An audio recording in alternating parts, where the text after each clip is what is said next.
And 101.1 FM. Indiana County District Attorney Pat Dougherty joins us this morning. And, well, the subject is crime, violent crime, and we certainly have had more than our share of it. Good morning. Good morning. How are you? Wonderful, wonderful. Now, we heard you commenting at the news conference over the weekend about gun violence. We've had it from other leaders about the community.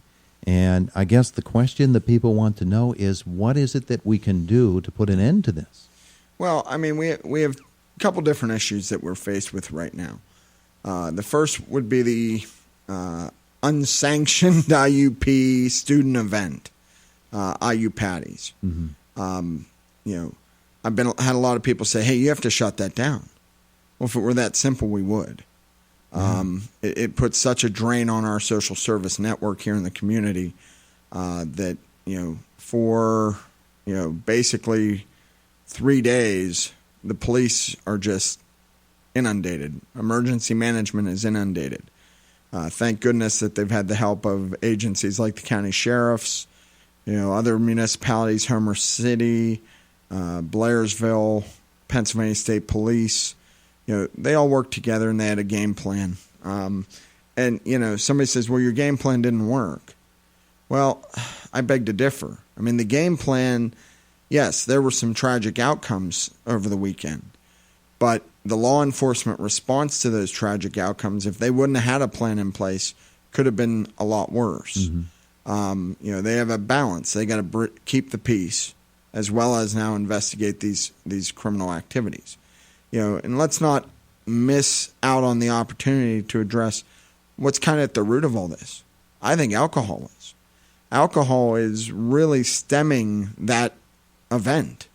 Yeah. We have students in droves, or I don't want to even blame students, but people in droves who are under the influence, who are walking through our town and our community. It just creates a whole nother level of issues. When you now add violence into the mix, and we all know that alcohol limits inhibitions, and alcohol sometimes doesn't make us make good choices, you have a tendency to increase your violence. It's a fact that we have to deal with. I don't want to say that it's simply guns, but when you mix guns and alcohol, mm-hmm. you get these type of results. And let's not forget, Todd, we're not talking about the responsible gun owners here. No. I don't want anyone to mistake for a second that I have an issue with the Second Amendment or people's right to bear arms. I do not. I'm a firm believer in it. The problem is we're having people that are under the age of 21 who are carrying around stolen guns, and they're under the influence, and these are the consequences that we end up seeing. Somebody said that one solution examined in State College was the university paying bars to remain closed. Yep. But the point, I think, was rightly made that for the most part, this isn't a bar issue at all. Right. These folks have been stocking up on beer and other liquors in their apartments for weeks and sometimes months ahead of time just for this moment. Sure. And, one of and we've examined what State College had done when they had their big problems. And, we've used them kind of as a model. In fact, their former chief of police came in and met with the I-ACT group and kind of talked to us and met with us. That only works, as you said, so far. They had to deal with the state stores. The state stores agreed to close. The bars agreed to close, and they got a payoff, basically, from the foundation at the university. Mm-hmm. We've examined that. We've looked at that. Financially, I'm not sure that, A, the tavern owners would be on board with it, and B, where's the money going to come from? Yeah, that's always the big, IUP's endowment isn't quite as big as Penn State's endowments. And so being a state school, they have some different funding limitations and things like that. So you have to be cautious of that as well. Mm-hmm. But like you said, these are grassroots parties put together all over town. It's not like we can go to one single location and stamp it out there. We do that, then we move up, then they move up the street to another one, or they move to the Grandview area, or they move. There are multiple parties throughout, and they're using social media very effectively to get their message across.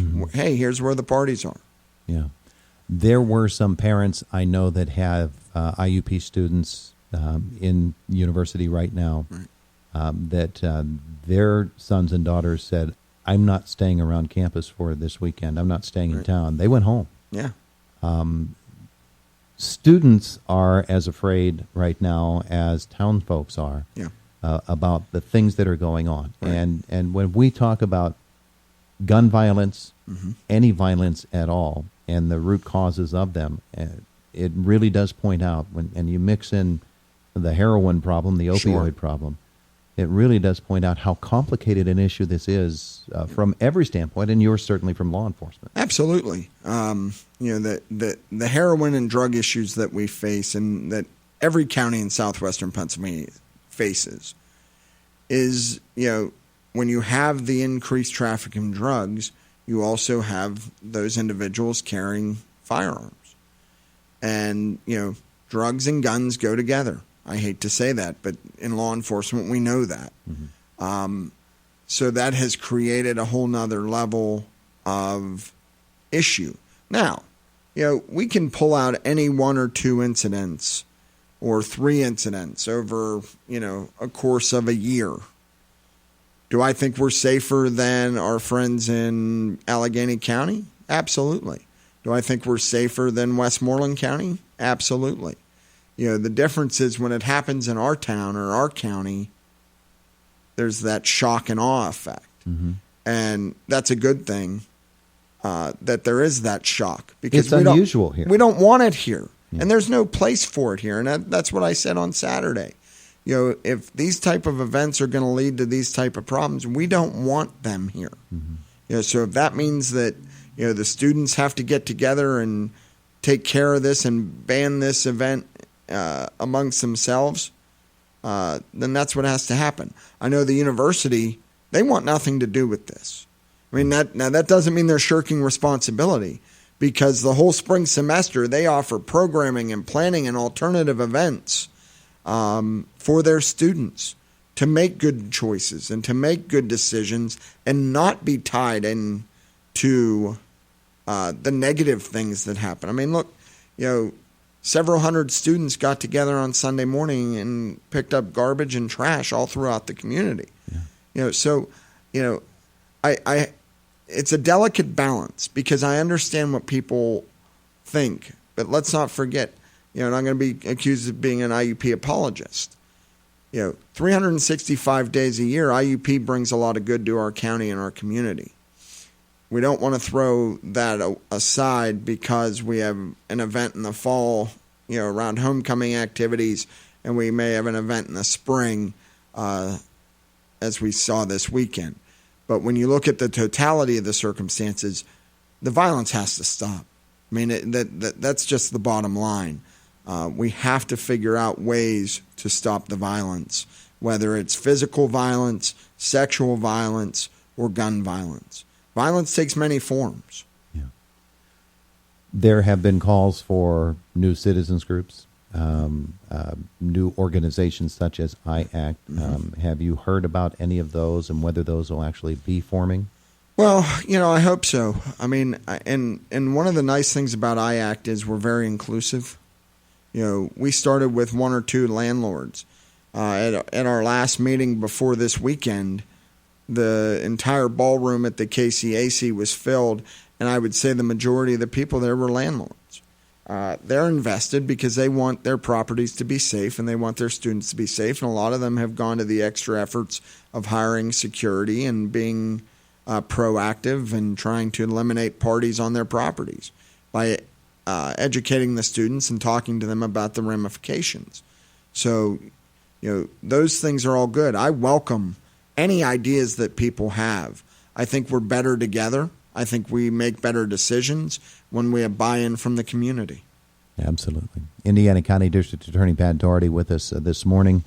I know from a prosecutorial standpoint there's much to be uncovered yet as you investigate, or as the detectives involved investigate, and then you decide how these cases will proceed. We've got these two major cases, and thanks to the drug trade here in Indiana County, there are many, many other major cases that you are looking at right now. It's a full schedule, and Yes. law enforcement, like the medical community, like the social community around Indiana, we're all playing catch up, it seems, aren't we? Yeah, we're always playing catch up. I mean, I'll give you the example of the detectives that were working on this weekend's incidents. The incidents don't stop coming in because we had a homicide. They're still working on the homicide from earlier in the semester down on Wayne Avenue, the DeStefano case. Yeah. They're trying to follow their leads in that matter, and now they're adding this. And same with the state police. Just because they take a homicide doesn't mean their caseload goes away. So we're fighting, and as you said, we always feel like we're a step behind. But that's just law enforcement by its very nature tends to be reactionary. We can't foresee the future.